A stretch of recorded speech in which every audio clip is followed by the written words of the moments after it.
자, 우리의 총선에 해당하죠. 중의원 선거가요. 여기서 압승을 했다. 일단은 다카이치 총리가 스스로 중의원 해산을 선언하고 치른 선거였단 말이죠. 그러다 보니까 정권의 운명을 총리 개인의 지도력에 걸고 승부를 걸었다. 이렇게 봐도 되는 대목인가요? 네, 그렇게 볼 수 있을 것 예. 같습니다. 다카이치 총리를, 그러니까 본인을 총리로서 인정할 수 있는지에 대해서 네. 사실상 문의를 국민들에게 이야기를 한 거고, 실제로 다카이치 총리 이번에 총선 과정에서도 모든 그 후보들이 다카이치 총리를 전면에 내걸고 이야기할 정도로 다카이치 총리에 대한 신임을 묻는 선거였다, 이렇게 볼 수 있을 것 같습니다. 내가 뭘 하겠다가 아니라 다카이치 총리가 있지 않느냐 이런 식으로 선거운동을 전개했나 봐요. 그렇습니다. 실제로 지원 유세라고 하죠. 지원 유세를 왔던 자민당의 중진급 의원들도 와서 이 후보에 대한 물론 이야기도 했지만 항상 이야기하는 부분들이 이 후보를 뽑는 게 곧 다카이치 총리, 다카이치 내각을 지지하는 것이다라는 식의 유세를 하곤 했습니다. 그럼 어떻게 보면 위원님 말씀이면은 본인이 이제 해산을 하고 그다음에 후보들도 다 다카이치를 얘기했으면 다카이치로 시작해서 다카이치로 끝난 선거라고도 할 수 있겠네요. 네, 그렇게 얘기할 수 있을 것 같습니다. 그러면 일본에서 한 정당의 중의원이 단독으로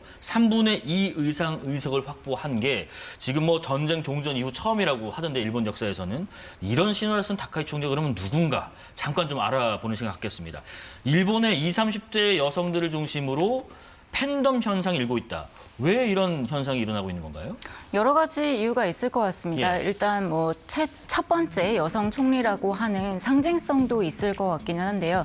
다카이치 총리가 이제 우리로 치면 여의도겠죠. 일본의 이제 나가타초에 그 국회의원들이 많이 있는 곳인데 나가타초의 여태까지의 어떤 문법을 깼다라는 이야기를 많이 하고 있습니다. 예. 기존의 총리들이 보여준 것보다 더 많은 어떤 그 표정의 변화라든지 이런 것들도 있었고 또 다카이치 총리가 어떤 정책들을 이야기를 하면서 기존에는 굉장히 뭔가 좀 검토하겠다, 신중히 하겠다라고 했던 총리들의 말이 있었는데 다카이치 총리는 좀 시원시원하게 이야기했던 부분들이 있죠. 그래서 어떤 정책, 뭐 이번에 타이완, 대만 유사 사태에 대한 발언들이 좀 대표적일 것 같은데요. 어떤 사안에 대해서 명확하게 자기 입장을 좀 표현을 했던 부분들도 있고 예. 또 다카이치 총리 SNS를 굉장히 잘 활용을 합니다.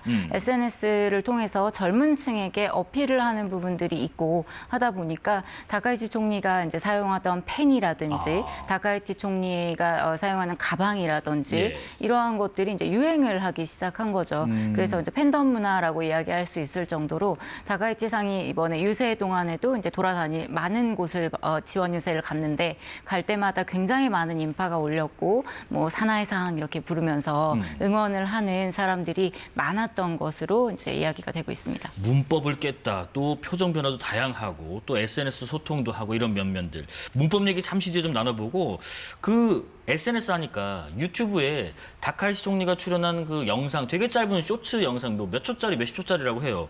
근데 이게 조회수가 몇억 뷰를 넘기도 했다. 무슨 메시지를 담았길래 그런 거예요? 메시지 자체는 이제 도전하는 나라의 미래가 있다. 책임 있는 적극 재정으로 일본 각지의 저력을 일깨우고 경제를 강하게 생활을 풍요롭게 또 일본 열도를 강하고 풍요롭게 이렇게 자민당의 메시지가 담겨 있기는 하는데요. 이게 뭐 그렇게 막 엄청 센세이션한 메시지는 아닌 것 같은데. 네, 근데 이번 그 선거에 그러니까 예. 다카이치 총리뿐만이 아니라 이번 일본 선거에서 나타나는 현상이기도 합니다. SNS의 역할이 굉장히 컸고 실제로 다카이치 총리 이번 자민당은 지난번 선거에 비교해서는 굉장히 많이 또 이렇게 발신도 많이 했고 우리로 치면 이제 좀 짧게 만드는 한 15초, 20초짜리 영상들을 많이 이제 내보냈는데 그러한 현상이 기존의 뭐 지난 선거에서 굉장히 붐을 일으켰던 참정당이라든지 네. 이런 그 정당들이 좀 보여왔던 형태인데요.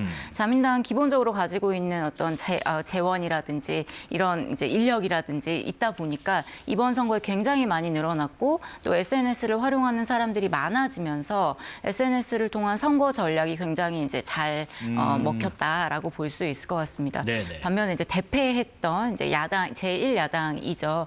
중도로 이제 같이 신당을 만든 입헌민주당과 공명당 같은 경우는 이제 그런 추세에 좀 많이 따라가지 못했던 부분들이 있고요. 일본 언론들이나 이제 분석하는 내용들을 보면 이번 선거에서 SNS의 역할이 상당히 중요했다라는 얘기, 그리고 그렇게 많이 재생이 된 SNS 영상 중에 특히 다카이치 총리에 대한 영상, 그리고 이 다카이치 총리에 대한 영상들이 긍정적인 메시지가 상당히 많았다라는 것들이 이제 많이 이야기되고 있습니다. 아, 긍정적인 메시지. 그러니까 지금 말한 것처럼 뭐 풍요롭게 한다, 뭐 강하게 한다, 뭐 일깨운다, 뭐 이런 식의 화법들.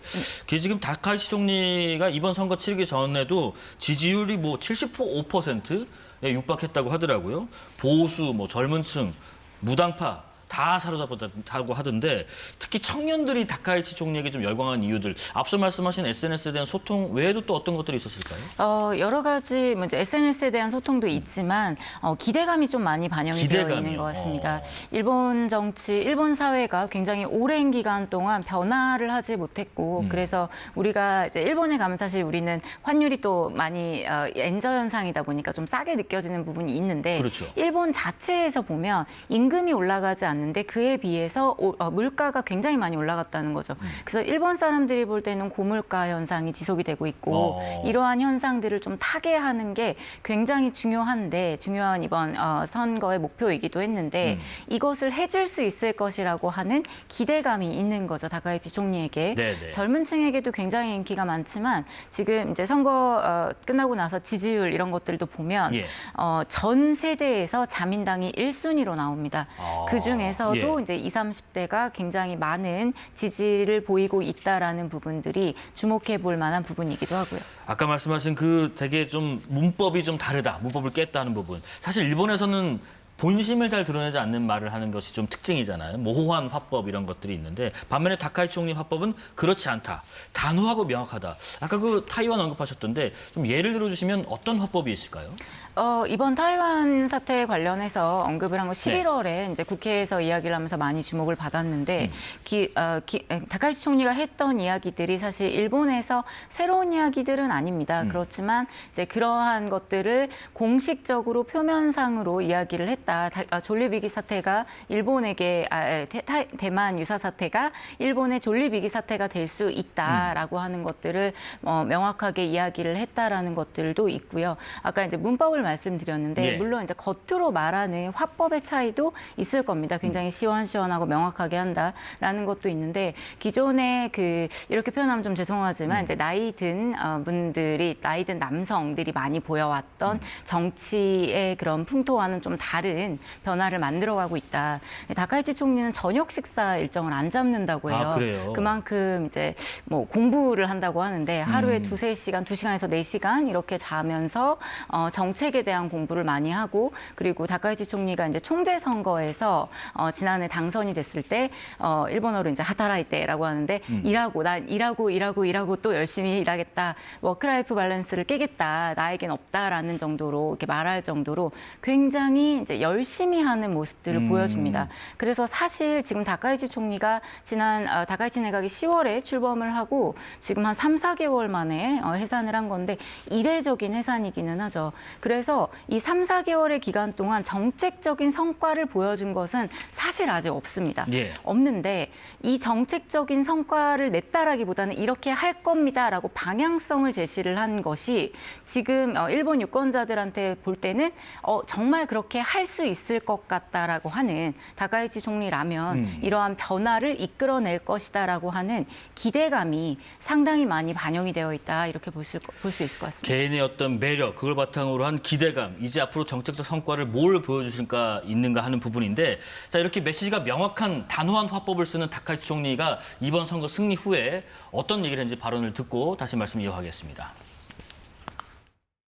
この国の未来をしっかりと見据えながら憲法改正に向けた挑戦も進めてまいります。少しでも早く憲法改正の賛否を問う国民投票が行われる環境を作っていけるように、私も粘り強く、取り組んでいく覚悟でございます。 일단 일성이 헌법 개정 추진에 대한 의지였어요. 개헌의 최우선 항목은 뭘까 싶습니다. 개헌은 이제 일본 자민당의 예. 수건 사업이라고 말할 수 있을 정도로 굉장히 오래 전부터 이야기를 했던 부분인데 일본 헌법은 만들어진 이후에 단 한 번도 지금까지 바뀐 적이 없죠. 그래서 여기에 대한 그 염원을 담은 건데 네. 헌법 9조 1항 2항이 이제 우리가 말하는 문제인데 그 중에서도 헌법 9조. 그렇죠.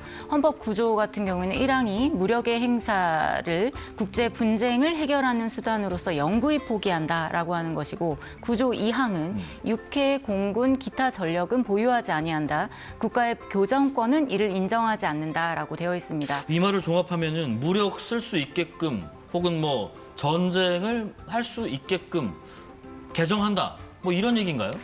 그렇게 바꿀 수 있을 것 같은데요. 일단은 이제 구조를 개정한다라고 얘기하는 거는 교정권에 대한 이야기보다는 사실 지금은 그 자위대를 헌법상에 명기하는 것을 굉장히 강하게 네네. 이야기를 하고 있습니다. 헌법상으로 일본의 자위대는 군대가 아니고 물론 군대와 동일한 이제 지금 유사한 역할을 하고 있지만 군대로서 인정을 받고 있지는 못하는 상황인 거죠, 공식적으로.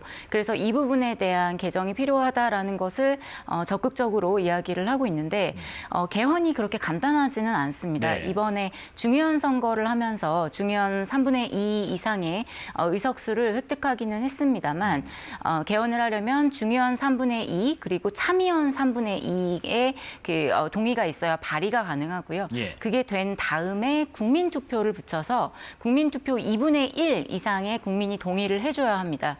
그런데 이렇게 가려면 우선은 중의원은 3분의 1을 넘었지만 참의원은 아직 그렇지 못합니다. 중의원 절반. 참의원 차이가 그 뭐 미국의 상하원 개념인가요? 예, 그렇습니다. 그래서 참의원은 아직 절반이 되지 못하기 때문에 아까 다카이치 총리 발언 중에 이거 국민들에게 찬반을 물을 수 있는 환경을 만들어 나가겠다라고 얘기하는 거는 역시나 이 참의원 3분의 2를 획득을 해야 어쨌든 그 다음 국민투표로 갈 수 있기 때문에 이러한 이야기들을 하고 있다라고 보고요.